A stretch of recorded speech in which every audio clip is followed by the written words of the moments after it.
Fossil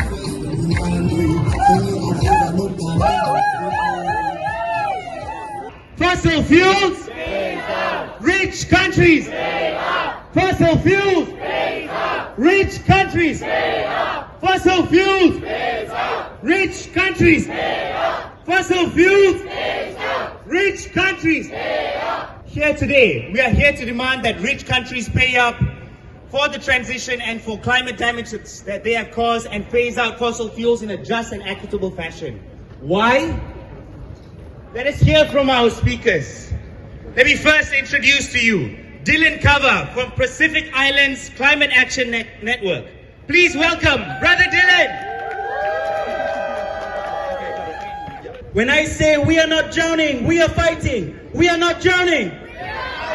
We are not drowning. We are not drowning. Fossil fuel, rich countries. Fossil fuel, rich countries. We are not only warriors fighting, we are world builders, equipped with the tools to address the climate crisis. And key to tackling this climate crisis, warm Pacific greetings. My name is Dylan Kava, and I come from the beautiful islands of Tonga in the beautiful Pacific. I'm also from Fiji, where my mom is from. Thank you for being here this morning, and thank you for allowing me to speak with you all. As guardians of our future, we're here because we understand that the phase out of fossil fuels must happen, and it must happen fast. It must be fair, it must be funded, it must be feminist, and it must be forever. Need I remind you of what is at stake? Almost every indicator of planetary health is reaching records.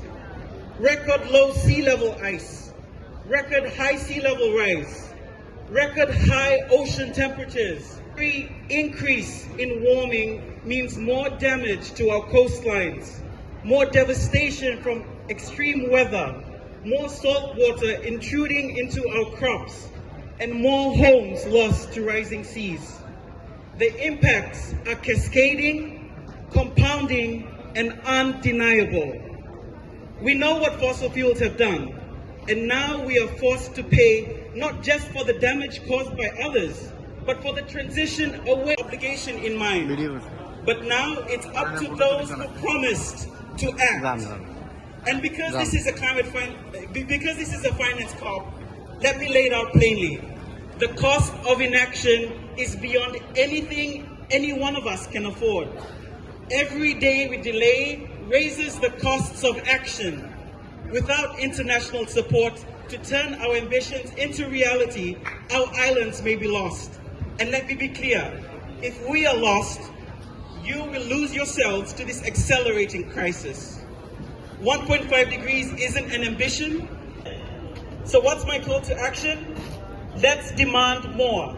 Let's demand the developed nations step up, not with empty promises, but with real commitments and climate finance that empowers us all. Because finance is the realization of ambition. We deserve a future where the air is clean, the oceans are alive. Governments, listen to me. Pay up, phase out, let's go fossil free. Thank you, Brother Dylan. Next. We want when we want it. It's fueled by the climate crisis, a crisis that they had the least role in causing. Coming from the front lines of the climate crisis and getting into spaces like COP, where the fossil fuel industry has the largest delegation. We're just from an action that highlighted that 1,770 fossil fuel lobbyists are here at COP pushing false solutions and derailing climate action, yet these spaces should be addressing and calling for a fossil fuel phase out, and they're not. They're instead pushing for false solutions like carbon markets, carbon capture and storage that are wreaking havoc on the lives and the livelihoods of indigenous people and people in the global south.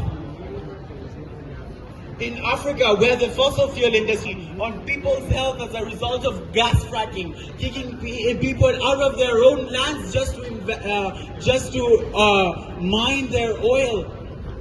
At a time when the research is clear that we need to phase out fossil fuels if we need to limit growth. It does not meet the energy demand of Africa, even in the neighborhoods.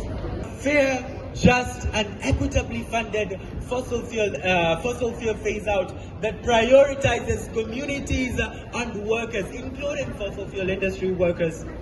And the money is there. We see it through the huge amounts of money funding sent through fossil fuel subsidies and even wars. Each year, war budgets increase. We need to have our priorities right. We should not replicate the same system that led us into the climate crisis in the renewable energy transition. And we see it every day because the fight for so-called critical minerals is fueling wars in the global south. Child labor is in the supply chain of this critical minerals. And companies from the global north are flooding southern countries to extract these minerals. People should be at the heart of this transition. We need a people-powered renewable energy that doesn't replicate the same business model that is privatized, and people cannot be able to afford energy.